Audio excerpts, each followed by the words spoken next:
All right. And if you're not speaking, please mute your lines so as not to interrupt the other participants.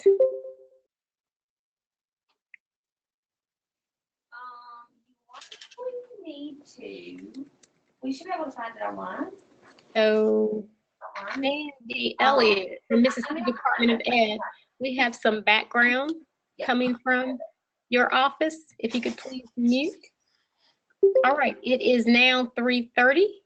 I just want to say welcome to everyone. I am Beth Howard Brown. I serve as director of the Southeast Comprehensive Center, and I want to welcome you to our final webinar in our Equity in Action webinar series. And I just want to say thank you very much to the staff that has been involved in this effort. And I know a lot of energy and time has been put into this. So I also want to say a special thanks to Taisha Adams, who serves as the chair of the Black Diaspora Network. And I just want to say thank you, Taisha, for allowing us to highlight this resource during this time today. And we can go to the next slide, Tammy. She's trying to keep me on track. So on our next slide, you will see our AIR Inclusive Meeting Guidelines. And we just ask that you please engage in the conversation. We'll have a lot of opportunities for you to share and open your mics up and talk. We also ask that if you're not speaking, that you please mute your lines so as not to interrupt the presenters, but there will be opportunities for you to share, and we want everybody to share. So here's our agenda for today.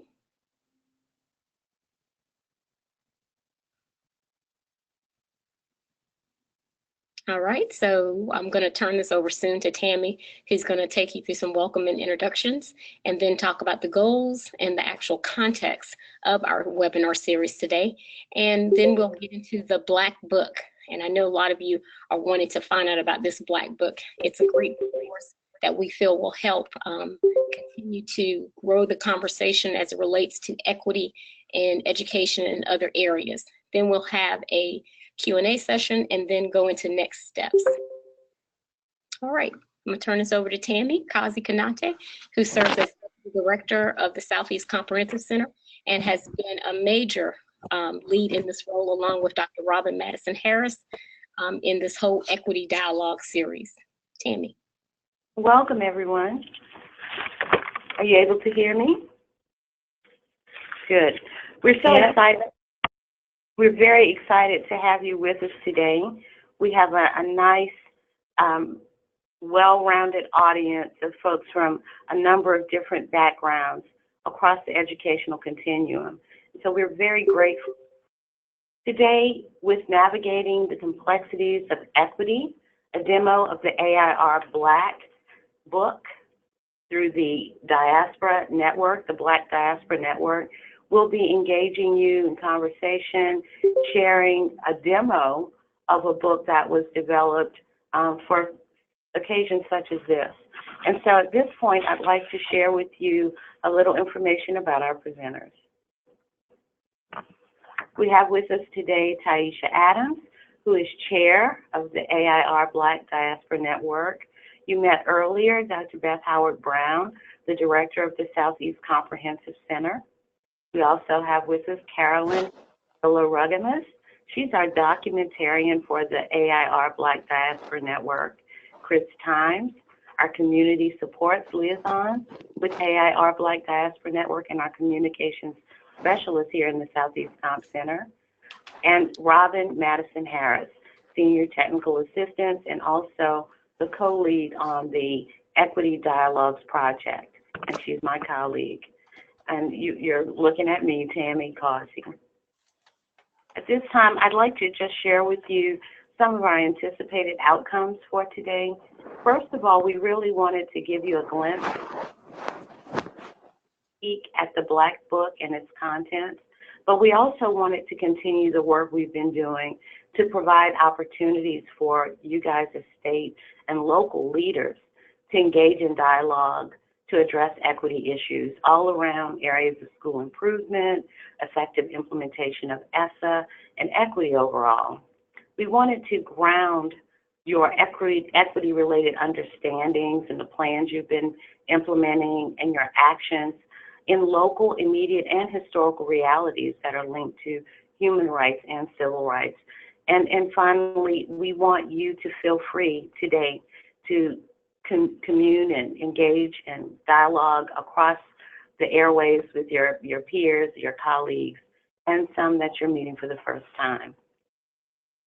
Just to set the context, the Equity Dialogues is the project that grew out of the Southeast Comprehensive Center Equity Summit that took place in November 2018 in Jackson, Mississippi.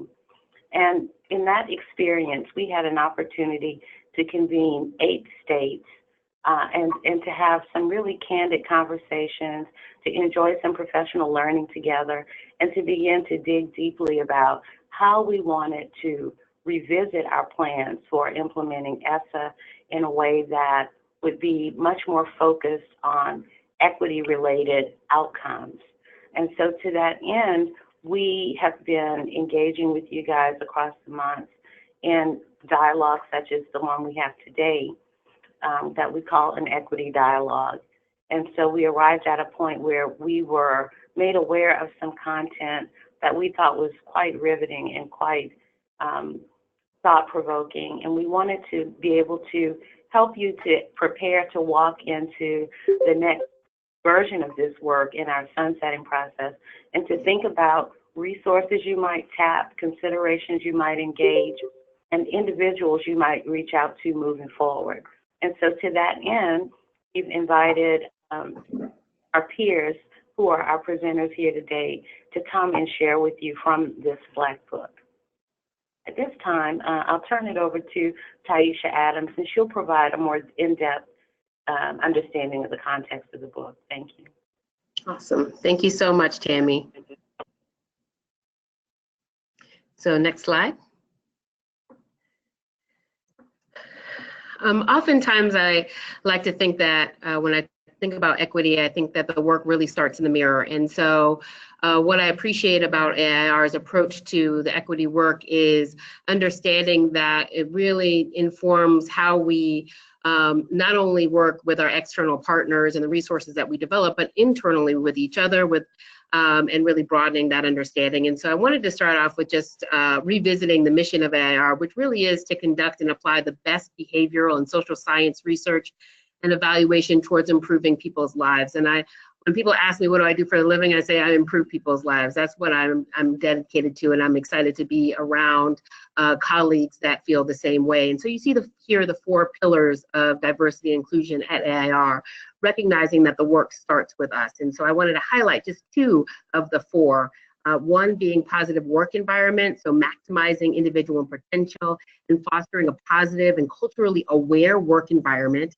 And the second one I wanted to really highlight here is cultural competence in our work. And so I'm hearing, through our work, this need and interest around cultural competence, but a lot of people have been struggling with what does that mean and how does that present itself in the workplace. And I feel like AIR has done a really wonderful job of walking the talk, as I'd like to say. So next slide.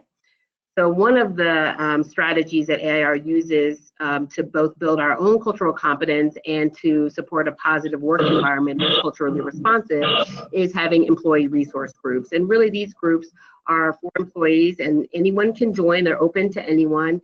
But really, again, the purpose is to provide employees with opportunities for social support, knowledge sharing, exposure, and visibility. And as Tammy mentioned, I am the chair of the AIR BLAAC Diaspora Network. Next slide. And so there are several ERGs at AIR with different affinity or identities that are represented. We have an AIR Pride, we have an AIR Asians in Motion, we have AIR Access. But again, this work was really an outgrowth of AIR's Black Diaspora Network. And again, this is focused primarily at Black, Latinx, African American, and Caribbean staff members, or any AIR staff member that's interested in advancing our work and getting to understand these different identities.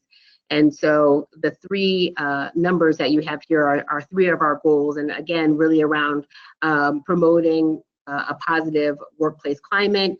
The second, though, around building personal and professional relationships.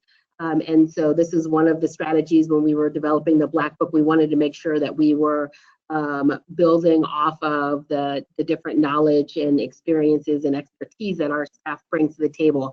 Oftentimes I've found when people are doing equity work, they are looking outside themselves and not necessarily recognizing there are people with this expertise in the building, in our organizations, and how can we create platforms where we can amplify them, which leads to the third one, which is promoting the skills and knowledge of our AIR BDN members so that we can increase their visibility, but also access not only to opportunities, but also so that other people have access to the rich knowledge and experiences that they bring. Slide. And so to that end, one of our major events is the Black History Month in February. And so we, as a part of Black History Month this year, our theme was Injustice for Many, Equity for All, a deeper call or a call for understanding and collective action.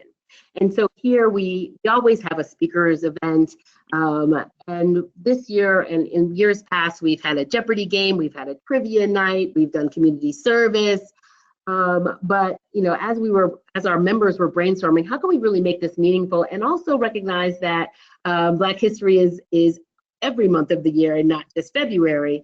How can we create a resource that people can use to build their own cultural competence?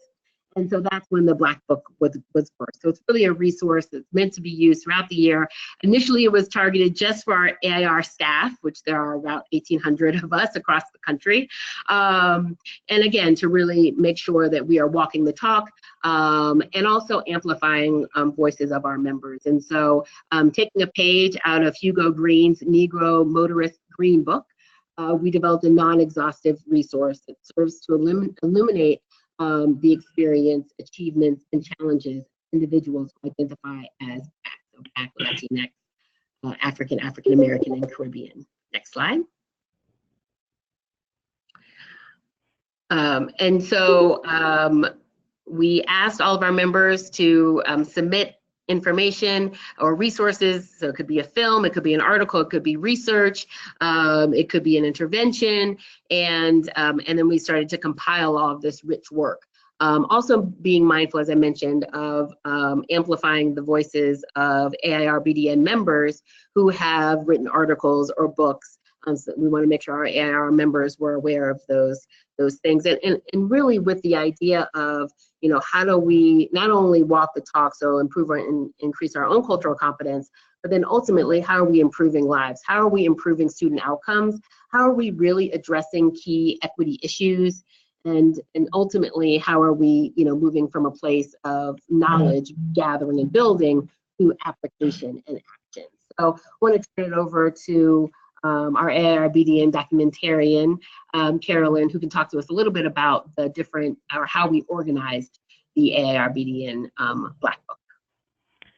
Hi, everyone. This is Carolyn Fiola. As she said, I'm in the Frederick office and I work in pubs, so I'm sure I've worked with plenty of you before on your projects, but this is another way that I'd like to connect with you all, so I'm very happy to be here. Yes, Taisha said we had a big scope here and we weren't quite sure how to narrow it down. So we started with AIR's practice areas, and they number 12. So it started to be, that even seemed a little too large. So we decided to group those 12 practice areas into 4 subject areas. So you can see those here. And we also thought the Black Book could be a really good opportunity to promote more discussion on intersectionality. So we thought that we could have a section on that as well. So, so the education section encompasses those specific practice areas of AIR. The second section is workforce development and adult learning, and that encompasses those 3 practice areas. Accessibility again, includes several of the practice areas in health services and health systems. Includes those 4 practice areas. So, and then intersectionality, covers several personal identities. So we tried to be inclusive of that when we assembled our list. So we'll be exploring each of these a little bit later on. Thank you, Carolyn. And so one of the things that is so exciting for us as we think about equity dialogues is that the same organization really touches on a number of key issues that we see related to equity across the educational continuum. And so with that in mind, the Equity Dialogues team decided to share out sections of the book that would illuminate some of those very issues and really give us an opportunity to talk about those issues and brainstorm potential strategies for addressing them.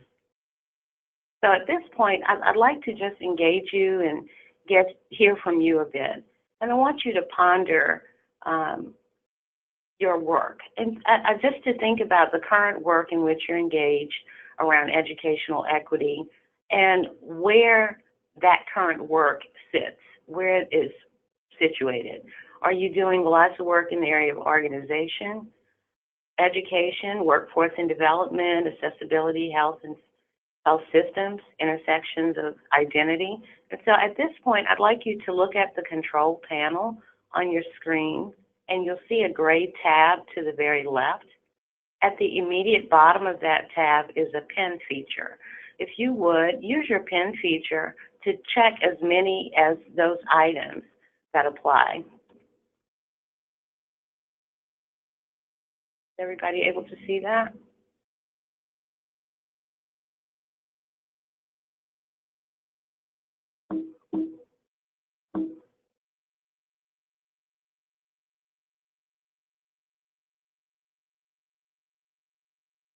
So as I was speaking, the pen feature actually disappeared from my screen as well.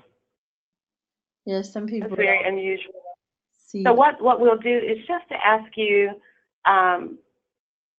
to indicate, like by opening your mic. And so somebody is saying that the presentation is not visible anymore. Is that? Right, we can't see it anymore. Oh, well, let me pause just momentarily. Okay.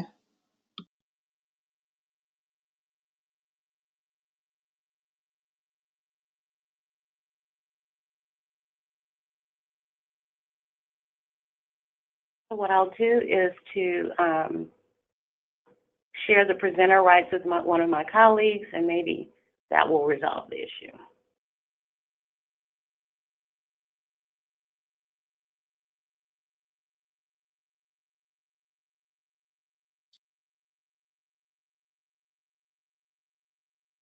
Beth, I'm passing the driving wheel back to you. You have it? I closed it.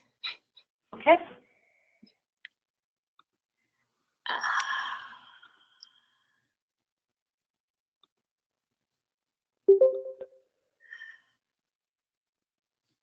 Robin, do you want the wheel? I'll try. Let me pull it up in just 1 second. Okay.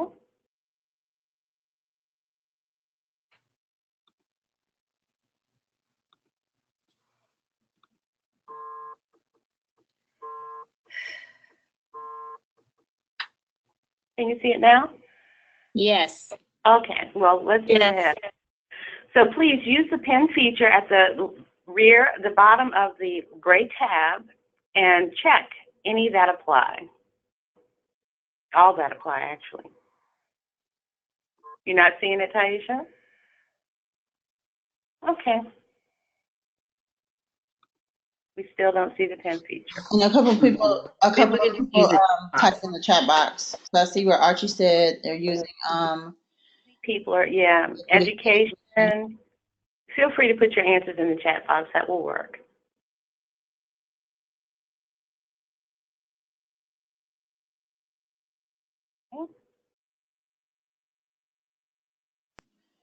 Thank you. Most people are saying education. I see intersections of identity and accessibility. I see other people saying workforce development. Yes. Health services. Oh, all three, four. Thank you, Marjorie. Okay, very good. So we're going to move ahead right now. So the next thing I'd like to share with you is the glimpse inside of the Black Book. And we'll just start just by saying this really is a treasure trove of content for you. And it ranges from working papers, magazines, articles, to podcasts. And we really have allowed each presenter to choose from an array of options to share with you and to engage you today. And so I'll go first. I'm sharing my book. It's called to Sankofa, Leading In, Through, and Beyond Disaster. This work is a narrative account of African Americans leading education in post-Katrina New Orleans. I was especially excited about undertaking this work because it gave first responders in education an opportunity to heal and, more importantly, to begin to do work around collective action for addressing the needs of a larger community that suffered great trauma. And so we looked at identifying, first of all, folks in the community who had been in education for a long period of time. And we really wanted to challenge some of the master narratives, majoritarian narratives, that were negative and deficit focused, to really give a new perspective, a perspective that had been omitted often in various accounts in the media of contributions that educators across the educational community had made in K-12 and higher ed, early childhood, and a number of other arenas. And so through that, we were able to tap a local artist from Louisiana who was also an art instructor. We were able to tap the longest standing university president in the nation, Dr. Norman Francis, who was president at the time of Xavier University. We engaged Warren Sanders, the school board president of the Orleans Parish School Board at the time of Katrina. Darlene Morgan Brown, our former colleague, who was the director of a university charter school network at the time. Margaret Montgomery, who was chancellor of the Louisiana Community and Technical College System. Toya Barnes-Teamer, who was the district vice chancellor in the Louisiana Technical College. Eleanor Cushenberry, who was a Protestant pastor and who was the former university registrar as well.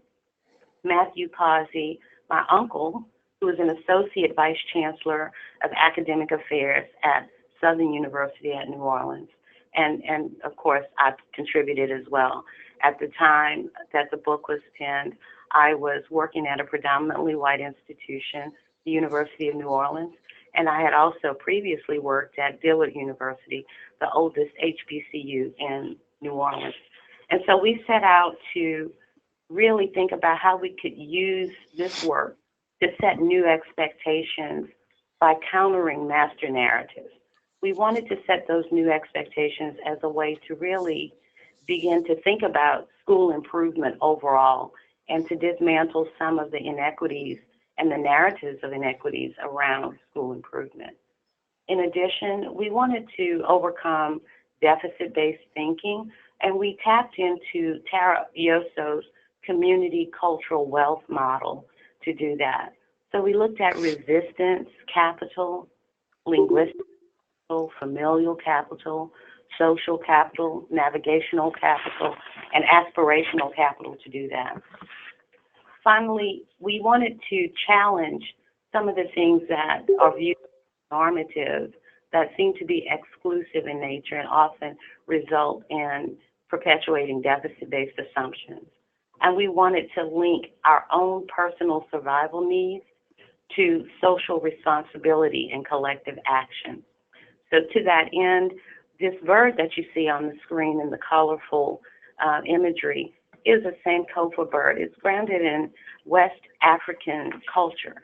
And this Sankofa bird is often a symbol that requires people to think about what it would mean to go back into their history, their previous encounters and experiences, and to elicit from those lessons and kernels of wisdom and wealth that's been left behind. And so in that way, the participants and contributors to the book gave stories and testimonies about the work they were doing prior to the disaster, how they reacted during the disaster and engaged in leadership, and what their sources of strength were.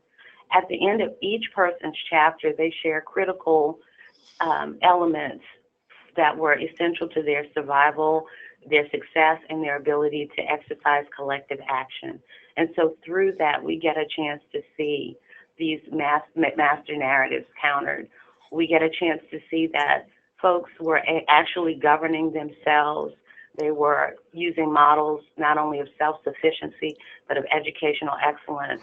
And they had a long history that countered some of what we were being told by the local media. And so at this time, I'll just ask people to think about the work you're doing and whether or not your work to be an equity leader in your organization. Does it help you to counter narratives that may be exclusive, that may have some major omissions that really, if they were included, would help people to appreciate a fuller perspective of the value you bring or the value your students, the consumers with which you work bring? Are you advancing trauma-sensitive school environments? And so if so, what are we doing in that regard? How are you making that happen? And another possibility is around disaster preparedness. We know that globally we are encountering disasters more frequently and more far-reaching. And so I wanted you to be able to reflect upon that. I'll move to the next slide. This Sankofa process that I mentioned a while ago, that means to return to the source and fetch, really taps into sources of strength. So even in the midst or the aftermath of disaster, the contributors were asked to think about the sources of their strength, the strength that enables them to be creative, to draw upon resources, to collaborate, to network, and to lift as they climbed. And then they identified particular focal points for action. And through their action, able to transform the community towards social justice, not only in their work, but also in this particular narrative. At this point, I'll just move ahead to my colleague who will follow me. And that really, you see her face on the screen, that is Chris Tynes. Thanks, Chris. Thank you, Tammy. So looking at the Black Book, we said that it's organized into different sections. So the section that I'll be sharing a resource from is Workforce Development and Adult Learning. So the title of this working paper is How Workplace Segregation Fosters Wage Discrimination for African American Women. And what's fascinating about it is it's a 2018 working paper from the Washington Center for Equitable Growth. It was authored by 4 economists. So they looked at a number of things that allowed them to quantify a wage gap for Black women when compared to that of white men. So in the working paper, they discussed trends in workplace segregation of Black women from 1940 to the present, channels that contribute to workplace segregation, empirical evidence on how to increase Black women's wages and decrease the causes and effects of workplace segregation.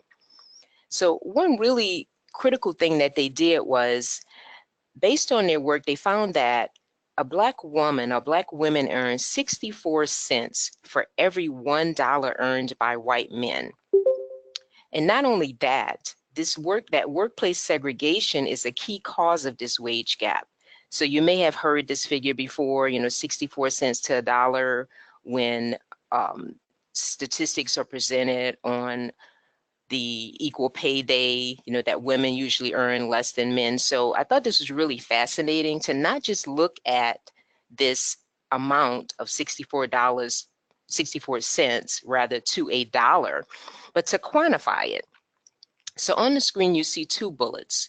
The first talks about the wage gap for Black women, which is 36%. So that means that there's a 36 cents gap between what a Black female earns and a white male earns. So the economists in this working paper wanted to determine, where is this coming from? Where does the 36 cents go? I wanted to know that as well. Where is that 36 cents going? So what they found was that 55.5% of this gap was unexplained by human capital barriers. So that would include education, family structure, occupation, or industry. So, you're left to wonder, if these variables don't account for the wage gap, what does? So the second bullet gives you the answer: workplace segregation. That accounts for most of that gap. So this includes racial and gender differences in industry and occupation, as well as other factors. So this accounts for 28% of that gap. So that's what the four economists found, that this 36 cents, in real money equates to 36%, but most of that is attributed to workplace segregation. So please take a minute to read through these bullets. The first on the wage gap for Black women, which is 36%, and then workplace segregation. And then we want to hear from you. So once you've read through the bullets, in the chat box, please share your thoughts on one of these bullets, whether it's the wage gap for Black women at 36%, 36 cents on every dollar earned by a white male, or workplace segregation itself, which includes racial and gender differences that account for 28% of this wage gap. So if you would, and I will look at the chat, please share your thoughts on either of these. And if you would like to respond aloud, please let us know that as well. Unmute yourself and we'd be glad to hear from you. So I'm looking at the comments, and Archie, thanks Archie. Archie says that I am an equity leader and countering master narratives. I find this is useful in my work. So he spoke to what Tammy spoke about previously. So he's a Boy Scout of America leader and a sociology instructor. Thank you, Archie, for sharing. And Sally Reynolds says, there are lingering questions for me on workplace segregation. Yes, I agree. So does anyone else have any comments on either of these? And I'll try to speak a little loudly. Felton says he's happy to have the data support. Yes, this article is really great, Felton, because it has a lot of the, in the references section, they list all of the sources. They talk about the census data that they used and the other data. So it really is evidence-based, which is awesome. So Ramona shared, wonder why this is still happening. What will it take to make things different? That's a good question, Ramona. And they do talk about some of the solutions or strategies. And one of those is integration. Making sure that not only do you have diversity and inclusion, but you're doing things to improve equity within the workplace. So Laura says, the second bullet reminds us all of how intentional and contentious we need to be in our work at all levels. Yes, thank you. And Lisa says, in the article, did they provide examples of workplace segregation? They provided examples, they did. They talked about not only workplace segregation, but they also talked about the other unexplained variables. So they did go into some of the human capital components. And this article, as well as 7 others, are included in the workplace development and adult learning section. Saccone said it would be great to know some of the resources and strategies for negotiating salaries, which can be intimidating for women. Very true. And it's good to know our rights about salary information. Thank you very much. Any other comments that maybe we didn't get to, or does someone want to respond? Yeah, I see one that we skipped from Felton. Okay. As someone who's a team of women, mostly Black women, this is triggering. I have a lot of how might we's. And I saw another. Thank you, Felton. Another comment from Sandra Elliott. I'm interested in understanding if this gap is also present in other races, women and men of other cultures. That is a good question. This article or working paper itself dealt with Black women, but there may be other information from the Washington Center for Equitable Growth. They produced this particular working paper, so they may have additional resources. So that's a great question. A really great question. Any more comments that maybe we did not get to? Or someone like to share aloud before we move on to the next resource?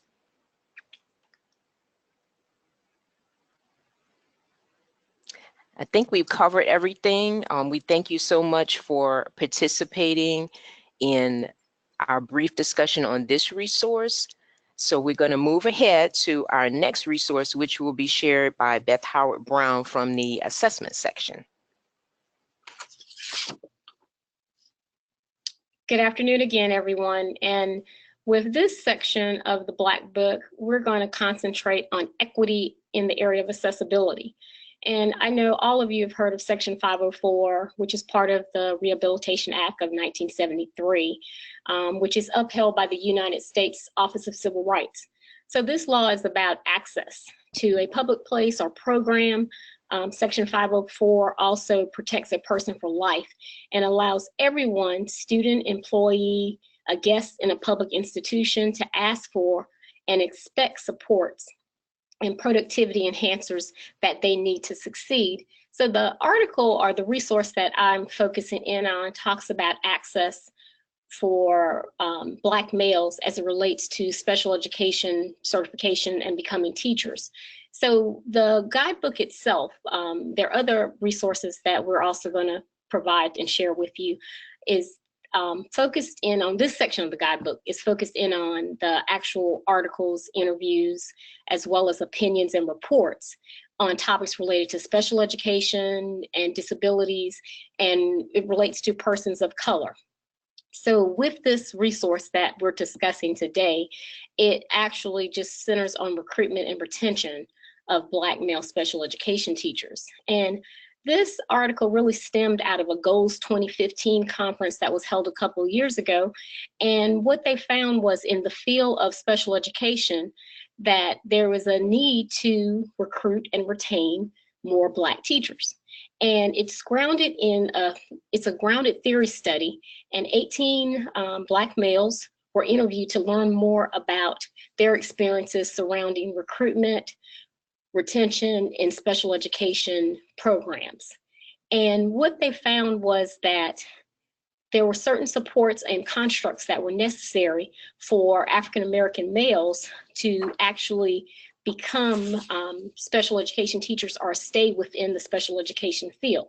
So some of the things that I know many of you that work in the recruitment and retention space will want to know is, hey, what are some of the themes that came out, or what are some of the suggestions or strategies? So they said for motivations, it's important that we actually look at reversing cultural stigma. So trying to get folks to think differently as it relates to their culture and their background. And then also trying to make sure that educators make personal connections. So that helps as it relates to staying power in the education workforce. And then also looking at things that attract folks to teacher preparation programs. So tuition supports was a big piece that was discussed, as well as flexible pathways to degrees and licensure, because again, licensure and certification sometimes becomes problematic for all folks in terms of accessing the education profession. And then also they recommended having a mentor or advisor from diverse backgrounds. So again, that relationship piece is so powerful. And sometimes we make connections, stronger connections, when we see folks that are like us. Another theme that arose was focused strategies for recruitment and retention. So systems of support, competitive salaries, and we all know that's a growing issue across the Southeast. Advancement opportunities is another piece. Curriculum that offers diversity. So you're going to hear a lot about the need for diversity as it relates to curriculum supports and instructional needs. And then recruit from local communities. So we have a lot of work going on in the space of Grow Your Own. I know Mississippi has done extensive work in that area, and so have some of our other states. So those are all strategies that these theorists are recommending that take place to increase the percentage of African American males that are especially in the area of special education. And again, we know that the need for teachers is a growing need, and then special education, it's even larger. So one of the things that I want you to think about, and you can write in the chat box or you can open up your lines and share, looking at the work that you currently support, which of the indicators that I've listed below do you actually, your work actually supports? So technical assistance to states in recruiting and retaining teachers. I see that Lisa Loughlin is on the line. So I know Lisa can speak to that. Work in the area of increasing cultural competence and equity. Or maybe you're looking at the recruitment of students personally into education programs. So I know Felton Moss is on the line, and he has done work in that space and is currently doing work in that space. So I'm looking at the chat box, and I know I'm going to need some help with that. I see Felton. And then are you here in AIR actually working in the space or working in collaborative efforts with the Office of Special Education? I see Sandra, increasing cultural competence and equity. Felton has the recruitment of students in education programs. Dia, quality instruction, technical assistance. Bashero, thank you.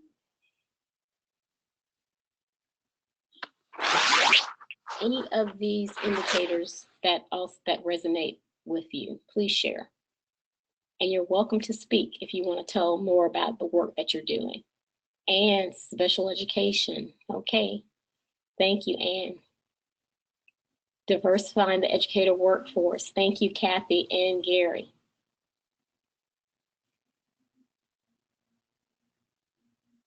So I see that Dia makes a point about quality production being just as, if not more important than representation, teacher workforce.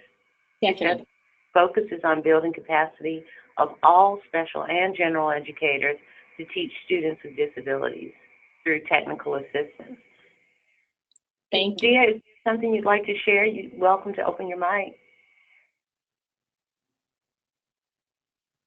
Not really. I was just sharing in the chat, getting to the last bullet that, yeah, we have a number of efforts that are OSEP funded, but unfortunately, we have not done a great job in across the PA of really integrating cultural competence and equity into the work. So hopefully there's something that we can build on. Thanks, Dia. I see Frank mentioning that he's doing work to increase cultural competence and equity. Frank, would you like to share some examples?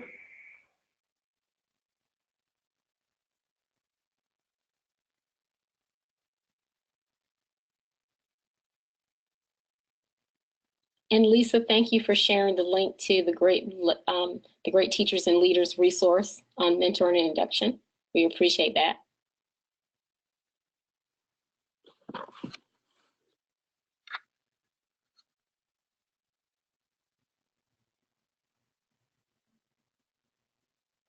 Frank says he works with educators to increase their capacity.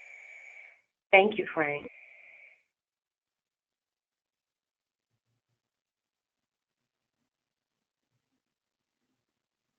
Lisa's mentioned that they're doing some important work and are on great teachers and leaders on diversifying the teaching workforce. Ms. Rob has made a great stool as your equity gap, and that link will be included in the chat box as well. Thank you, Lisa. Sally's mentioning that conversations with school systems that over-identify special ed without providing effective, culturally informed supports for students through IEPs. Wow. So that's a very important piece, Sally, for sharing. There's the link. Dia's mentioning an overrepresentation of minority students being a long-standing issue in special ed, and she's welcoming others interested in addressing this through the work that she's doing. Thank you.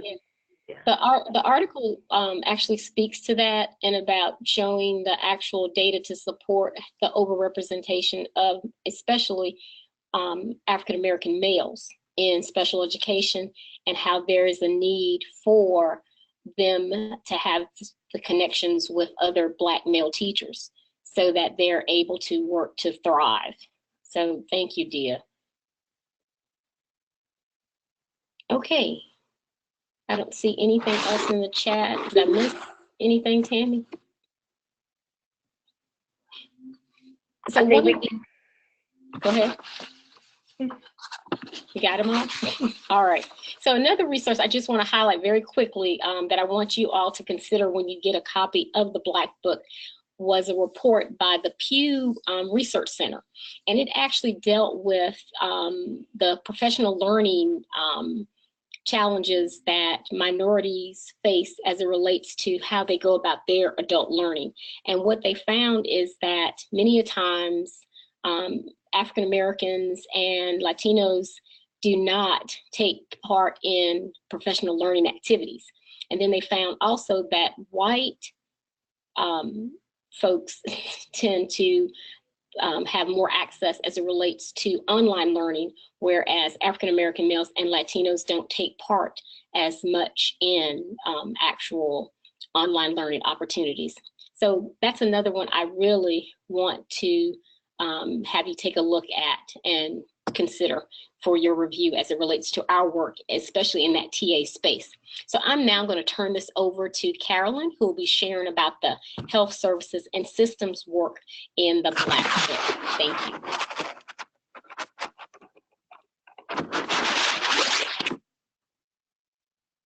you. Yeah, the resource that I thought would be good to share is this website video from the National Alliance on Mental Illness, or NAMI. It's a quick video. It's about 6 minutes. So I encourage you to go watch that. The video is produced by NAMI because they recognize the need for cultural competence in mental health. So they had several of their participants join this video. They're talking about their difficulties with mental illness and also family members who have struggled, and it's pretty powerful to see how they express themselves and how they found help through this organization, and most importantly, hope for the future. So the rest of the webpage is very valuable too. It explains the facts behind their stories. So we all know that although anyone can develop a mental health condition, NAMI has found that African Americans sometimes experience more severe forms due to unmet needs and several barriers. And I found this statistic rather harrowing, that African Americans are 20% more likely to experience serious mental health issues. And they list these disorders as being pretty common, of major depression, ADHD, and suicide, particularly among young African American men, and post-traumatic stress disorder, because according to NAMI, African Americans are more likely to be victims of violent crime or exposed to violence as children. So, given all these serious issues, why do you think, or what do you think would be a barrier to an African American seeking help for a mental health condition? So we welcome you to add comments in the chat box.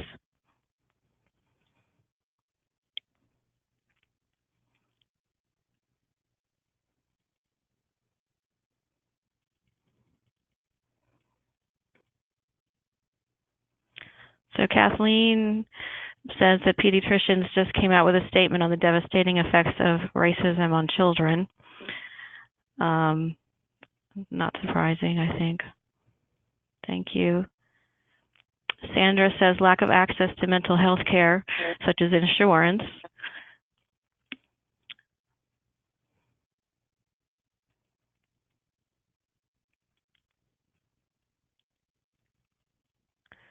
Stigma, of course, yes. Yep, stigma within the community and elsewhere. I think we all can relate to that. Finding mental health experts, distrust, absolutely. And yes, general access. Yeah, Lisa, stigma within American society around mental illness. It is really far-reaching, and it's not limited to any one race. It's a national problem, you know, across all cultures, I think. Stigmatization, lack of access, yep. Cultural beliefs about who gets mental health therapy. Stigma within their culture discourages reaching out for therapy, yeah. So I see here that Karen makes a great point about there being an issue with misdiagnosis due to the lack of cultural and linguistic competence on the part of professionals, healthcare professionals. So that's something we really need to think about. Yeah. Grace, yeah. So Ramona's asking, can we hear about your interview? Grace, did I miss something?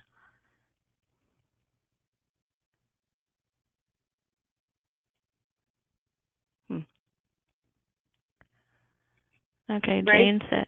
your mic? Okay. Grace says the interview was on NPR this week, a beautiful discussion about how his life experiences inspired his current music. Thank you, everybody, for chiming in here. Clearly, this is something we all understand and are touched by. Chris says some schools are allowing kids to take mental health days, which is a good move. Wow, that's great. I should take a mental health day. All right. Okay, so let's go to the next slide. You'll see that all of these things you mentioned are exactly what is reflected on this NAMI page. So the statistic behind it is only about 25% of African Americans seek mental health care compared to 40% of whites. So all of these things that you mentioned are backed up by facts and personal stories. So let's see here. So yeah, the distrust comes from African Americans continually being negatively affected by prejudice and discrimination in the health care system. That, of course, causes distrust and prevents many people from either seeking treatment or staying in treatment.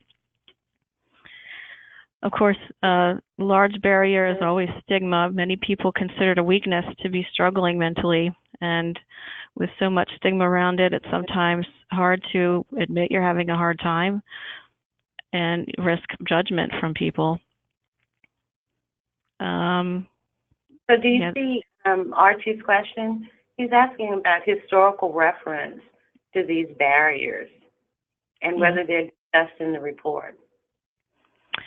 It doesn't get into specific historical events, but it really underlines that it's a systemic problem, and it's not, mental health isn't just related to the individual. It's connected to the society you're part of, and it's, from what I read on this site, it's important for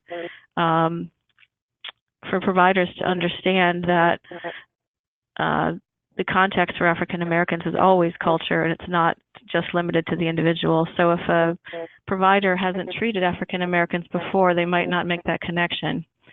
So that's another potential barrier. And yes, therapy is very expensive. So if we can go to the next slide, one of the items listed is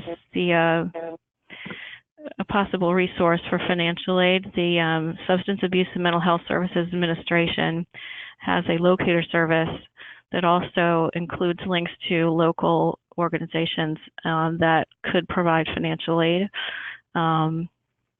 The National Helpline for SAMHSA also is a direct line to finding those resources in your local area. So maybe we go back to the top here. So talking about strategies and resources to get better access to culturally competent care. NAMI, of course, is a great resource. They actually have a document on this page that helps people to connect with potential providers and ask the right questions to find out about their cultural sensitivity and whether they actually have experience in treating African Americans. Excuse me. Also, in looking around on this topic, I found a resource that I thought you people in education might want to know about. It's the Boris Lawrence Henson Foundation, which was founded by Taraji P. Henson in honor of her father. She said that she was really touched by his open explanation of his struggle with mental illness after serving in the Vietnam War. So she saw a real gap in representation for African Americans in mental health, and she also recognizes the deep need for cultural sensitivity. So this foundation is all about improving that. So we have a note in the box about SAMHSA funding several grant programs focused on school-based mental health services and CLC. Thanks, Karen. Thank you. The other thing I just wanted to mention in terms of historical reference, there's often distrust in between the medical community and African Americans. And it does link back to a number of historical reference. We think about the Tuskegee Airmen and the Tuskegee experiments, for example, and one of the resources in this book actually links to the life of Henrietta Lacks and her encounter with the medical community around her cells and how those cells have been instrumental in really supporting research across so many areas of our health continuum. And so the HeLa video is one of those things on the list, but we could think about, and I offer you guys the opportunity to chime in and to talk about those historical references that make receiving and seeking services for health concerns, particularly mental health, particularly challenging for African Americans and other folks of color. Thea says those same barriers are present when students need academic or behavior support in schools.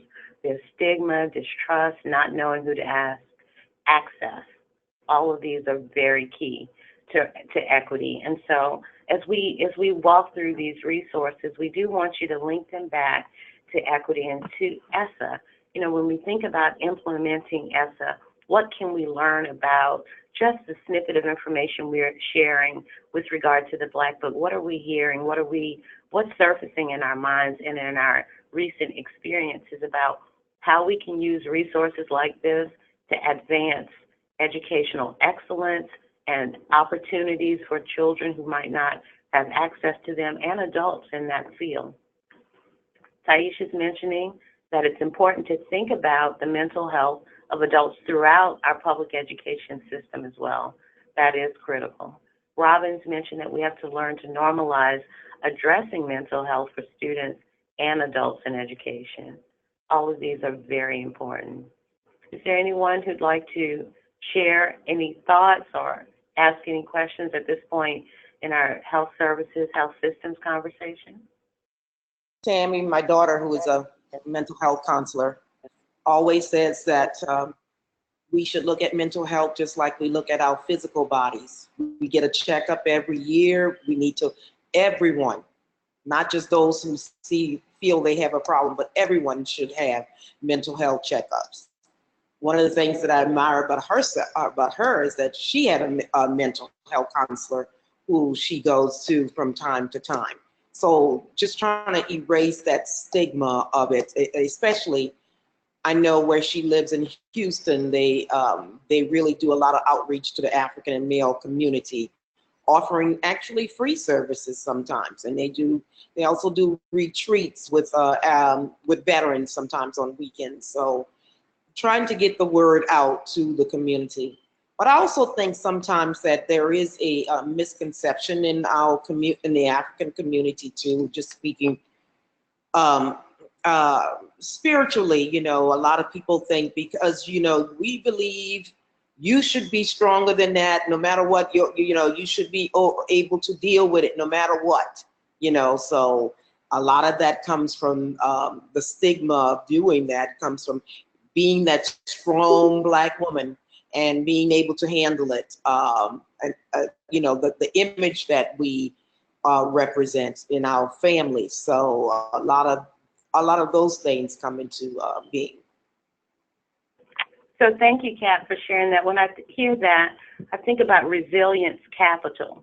So that asset of resilience that helped so many Africans who were held captive in America and turned into, asked to function as slaves, that same resilience that enabled them to survive the Middle Passage and actually continue living beyond the trauma they were experiencing daily becomes a stereotype that may act as a barrier to folks in recognizing or pursuing mental health care, or for others who are judging about the extent to which mental health care is needed. I see also a note from Robin and also from Ann. Ann talks about parity law and how it addresses the prohibition to make insurance coverage equivalent on physical and mental health coverage. So we know that there needs to be some legislative change to really help to advance this notion that mental health access is available and equally important to physical health access. Robin talks about appropriate trauma responses that involve children and adults on a cyclical basis, and how we should all access mental health services for functionality. And so while we should access that, let's ask ourselves about the extent to which the students that we're trying to serve directly and indirectly have access, and what it is that we're able to do work to enable broader access. Archie asks about frequent communication regarding mental health and the extent to which that's happening. He's mentioning that it's critical to reducing the barriers that we're talking about.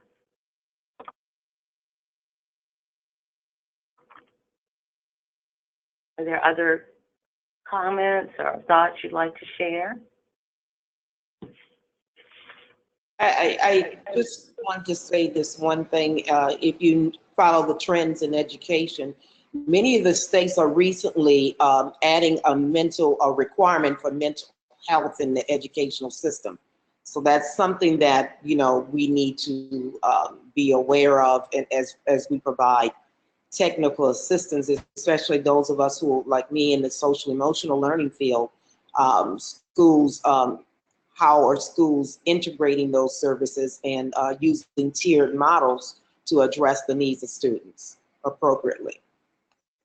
Thank you for sharing that. Nanette has something that's related in the chat box. She's mentioning that she believes her SEA is working with districts in the state to help make that connection between schools and mental health care. And so that's a very important connection to make. We know that students really, in some cases, have their academic potential thwarted when their mental health care is not taken into consideration. So thanks for sharing that, Nanette.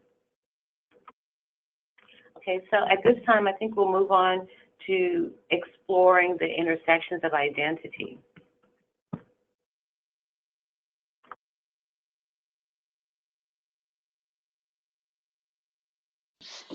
Hello, everyone. I think I was talking on mute. Can you hear me? We can hear you. Okay, so the resource that I selected out of the Black Book, actually it was nominated to me by Taisha Adams, and I was glad to oblige because we share an interest in who I will refer to as often most underrepresented. And it's going to be, I'm going to talk today about the queer population within Black history. So the title of the resource is Black History Month includes Black queer history too. It's an opinion type of resource, but and after reviewing it, I wanted to share several points that stood out for me. First of all, I made reference to um, the original historical celebration of Black history. It was in 1926, and it was deemed by Carter G. Woodson as Negro History Week in 1926. And so, about 6 years later, in 32, there began the historical celebration of Black History Month. That was deemed by Gerald Ford. And I just want to point out and echo, I believe Taisha said this earlier about how personally, and I'd encourage others to no longer limit the celebration or the acknowledgement of Black history to 1 month. Because if you look at 1932 being the inception of Black History Month, and here we are in 2019 and we're still doing that very same thing, just gives me pause and makes me want to encourage us all to reconsider the way in which we celebrate and acknowledge Black history. In terms of the content around queer Black history, the article pointed out that most times Blackness itself is the primary attribute that's given the attention or the respect or the reverence when we're speaking about Black historical figures or people who are prominent figures in the movement around Black history.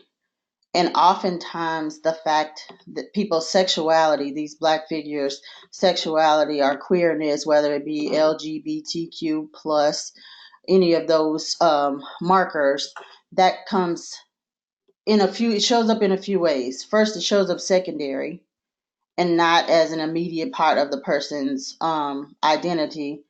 It's often ignored or it may even be sensationalized, right?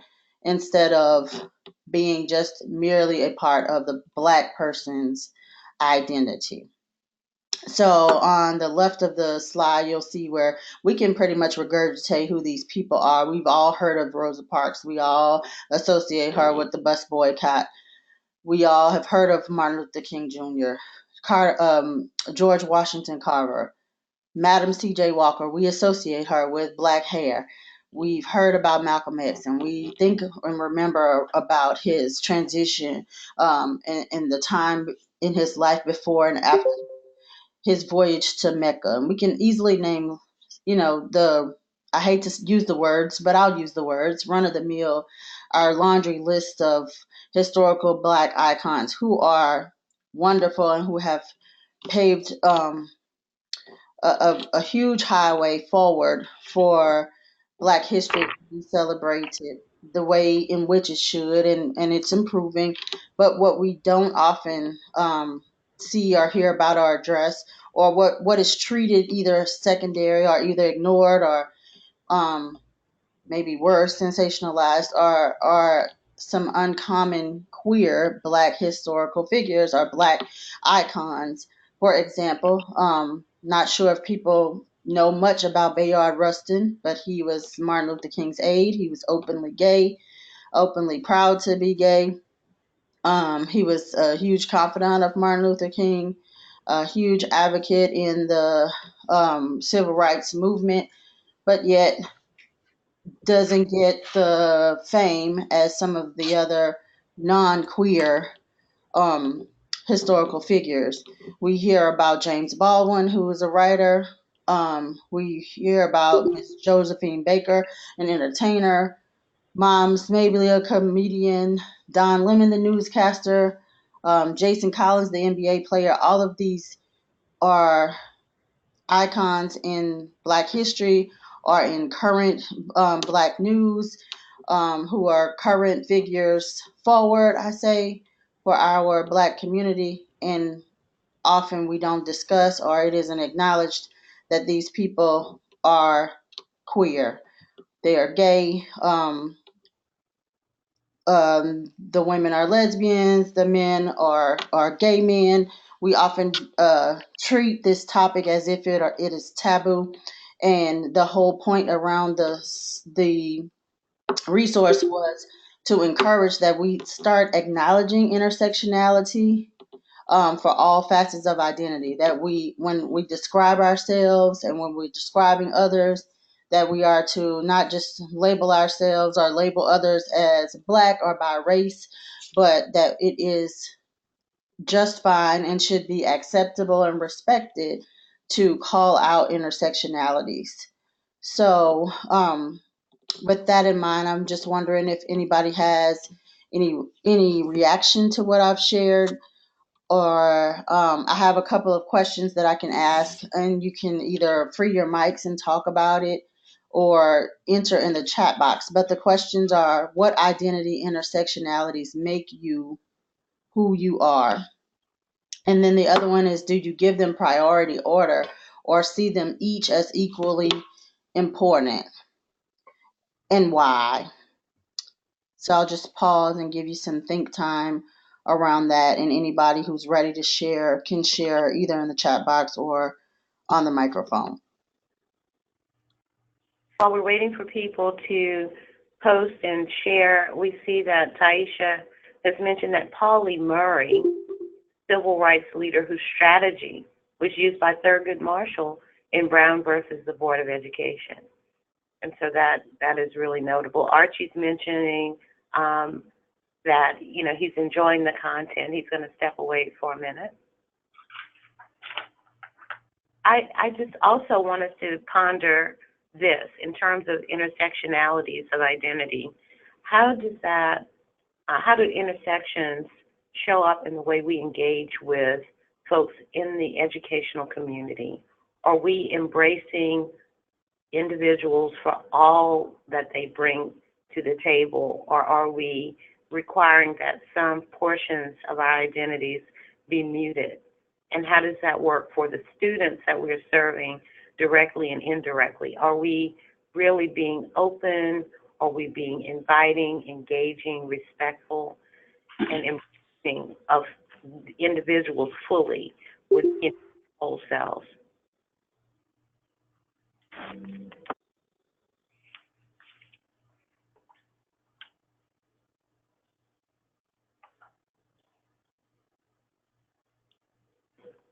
I don't see any activity in the chat box. Is there anyone who'd like to unmute and share out loud?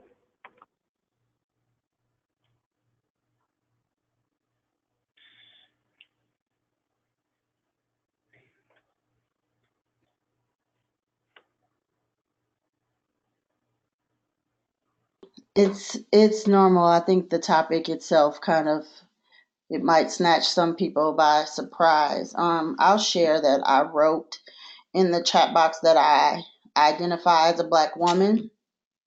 You'll see in my signature about my pronouns are she and her, and a number of us around the organization have started including our pronouns in our signature so as to encourage other people to share and embrace their pronouns, so that we respect whatever it is that whatever the pronouns are that people use for self-identity. And one other notion I wanted to point out is often that people are allowed or should be allowed to self-identify as they choose. So I know we've encountered sometimes people who self-identify in ways that we wouldn't impose upon them. But I wanted to point out that self-identification is an important thing that we should remember and we should respect. And then I just shared a little bit about how I most recently began my connection to my African roots. I know lots of Black people say that they're African American. I had not been using that phrase. I had been using Black because I associate that with pride. So recently I began the personal connection to African roots, and I'm still honestly in a struggle around the American identity. I just don't use the term just because I was born in the country. I refrain from the term because there are lots of privileges that I do not have access to because of my Blackness.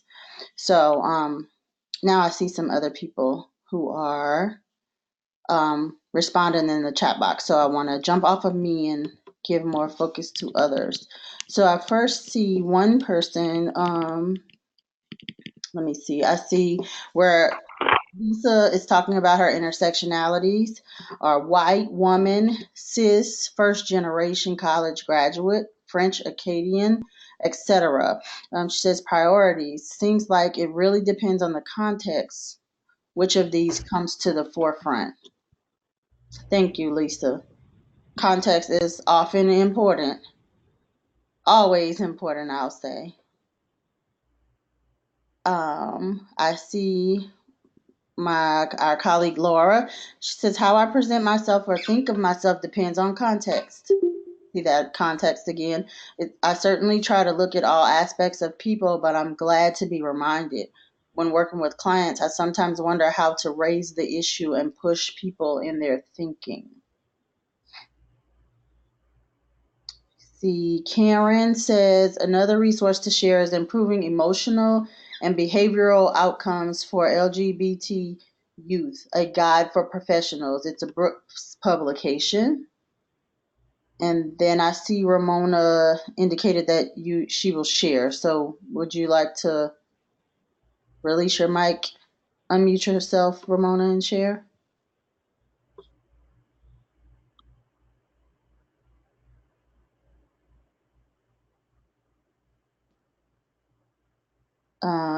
I see Kathy Terry says that she tries to be inclusive and respectful at all times. I work to learn more about culture so that I don't unintentionally offend. Example, using a common phrase, but it is offensive to some. Good points made by all. Robin, I've unmuted now. This is Ramona. Okay. And I am white, but I have a lesbian granddaughter, and it is still a very delicate topic, regardless of what race or context or whatever that we are talking about it. My granddaughter and her girlfriend are very openly gay. They're both 17 years old, and they are trying to build awareness with LGBTQ in in Louisiana and in Mississippi, which we all know can be very difficult locations to share this. But one of the things that I thought of when you brought this up was our civil rights learning journey when we went to the Southern Law Center, and we had the presentation by the writer on LGBTQ and other things related to that. And I asked to take one of their journals because it talked about how do you bring your intersections of your identity to the forefront, and how do you get conversations started on that.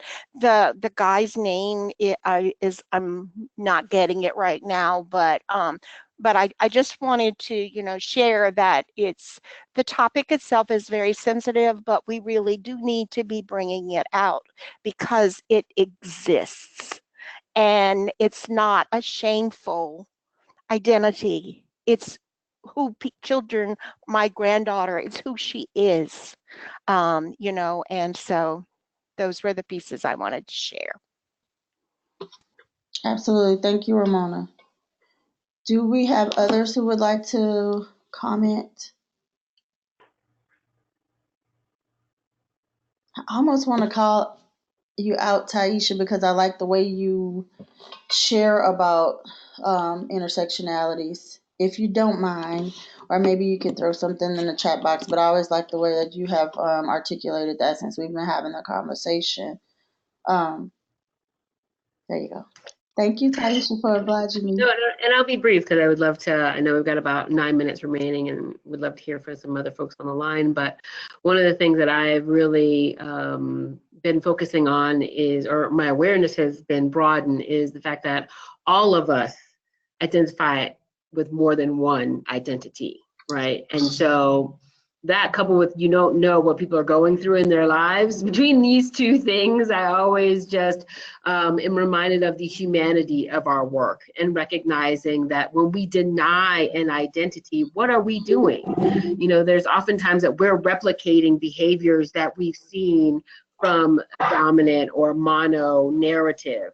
And so how do we also be very mindful about the intersections? I mean, you know, trans people of color are have the highest rates of, or highest murder rates in the country. Black males have the highest incarceration rates. Black females have the highest suspensions and expulsion rates. So again, there are some nuances that I think that we are ready for. We're ready to have these more nuanced conversations around identity. So anytime I hear anybody just talking about one identity and not really in creating opportunities to see the other identities that intersect, it makes me question the application of what's going to happen, because we are not a monolith. Thanks, Tim. Thanks, Robin. Thank you so much for that, Taisha. And I think I'm just about out of time on this topic, but definitely would love to continue the dialogue. So you guys feel free to reach out to me about this beyond the webinar today. I see we have a note from Nanette. She says, I'm white, successful professional woman. My husband was in the military, and I appreciated that we served for the awareness that I gained by being exposed to several different cultures from mine. I've learned over the years to be open and reminded that people of all colors should be inclusive and to not discriminate in any ways. Dia says Black males with disabilities are also overrepresented in the criminal justice. So thank you for sharing those experiences and contributions. Thank you. So now we want you to just really talk to us, right? And to think about the resources that we've been sharing. Know that there are many, many more in each of those categories: education, workforce development, and adult accessibility, health services and systems, and intersections of identity. And we just want you right now to just share how you might use resources such as the ones that we've tried to highlight today in your work, in thinking about your work, in guiding your work, in improving upon or refining the plans for your work, and taking collective action. Any examples of ways you might use these resources to address the equity-related issues that you find in ESSA, in your ESSA plans, for example? Can you think of any ways that you might tap resources that cite some of the statistics, some of the barriers, some of the possibilities, some of the omissions, and fold those into your work?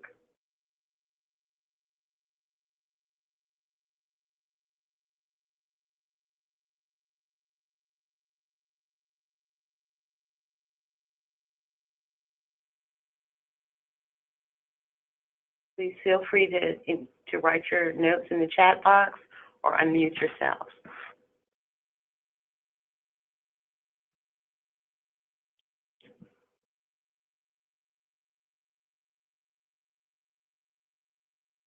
So I'll offer an example from my book called To Sankofa.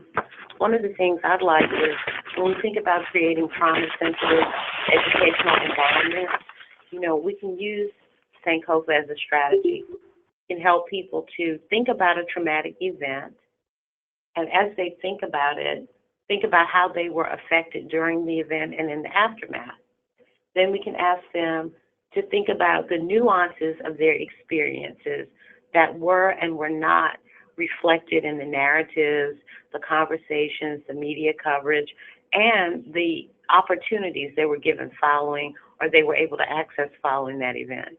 And then we can ask them to think about short-term solutions and responses to those omissions and ways that they can begin to voice their personal perspectives in a way that empower them and help to empower others, and to move those statements of empowerment beyond perspective sharing to action towards social justice.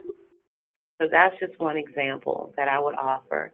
And I see we have now in the chat box from Laura. She says, I hope to explore some of the mental health information for her after-school work. The clients that are being served by her team with youth come from a range of backgrounds. And so she'll be able to use those to meet their varying needs. And that talks about appreciating our sharing the information. She appreciates it and will make herself more knowledgeable for her work. Lisa, there's equity and equitable access to effective teachers is at the center of the work at the Center on Great Teachers and Leaders, and the resources are very important to informing that work. Thank you, Lisa. Ramona says she can use the resources shared today to build greater awareness and to move beyond the typical resources that have been used more readily. Deborah says, most definitely great information in Mississippi. We're working in Ed Prep to ensure CLC inclusive practice, SEL, and they're embedded throughout the licensure programs. Additionally, exploring how we can redesign classroom management courses to be focused on behavior management, social justice, restorative justice, and so forth. So we thank you too for joining us, Deborah, and she thanks us for a great afternoon session.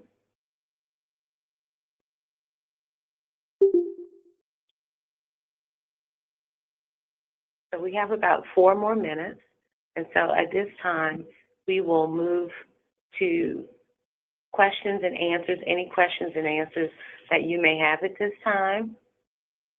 We're happy to entertain those in the chat box or as you'd like to aloud. Carolyn mentions that her colleagues talk about how far removed on the ground work is for some staff.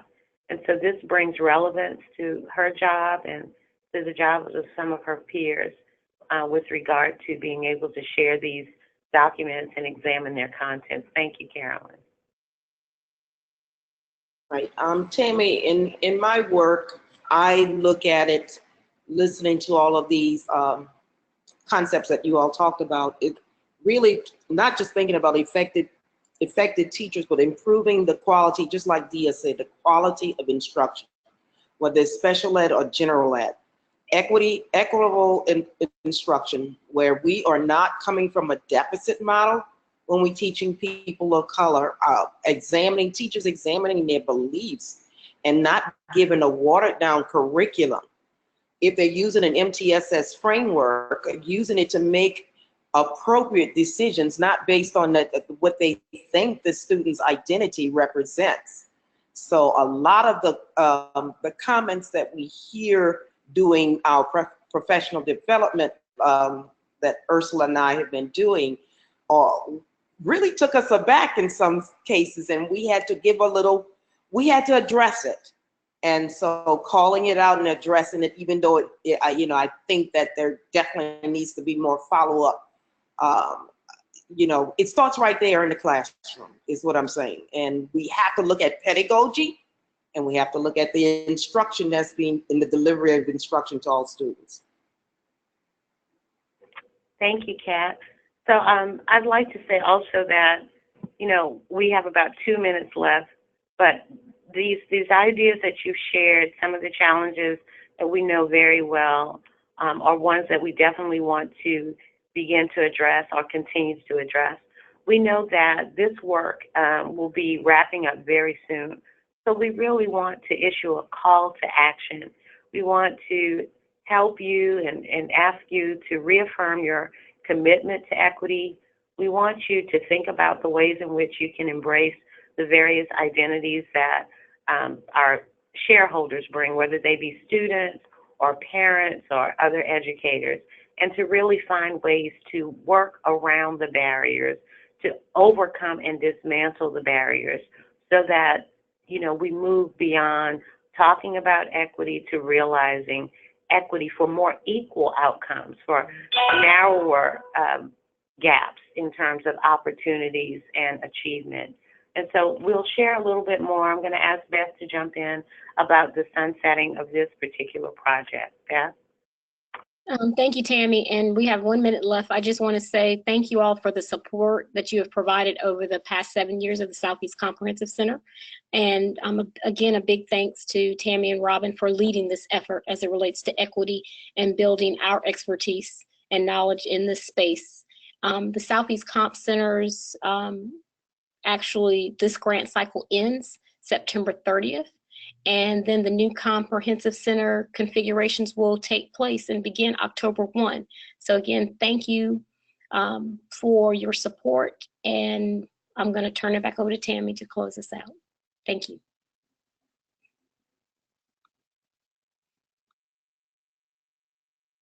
Tammy, you're on mute.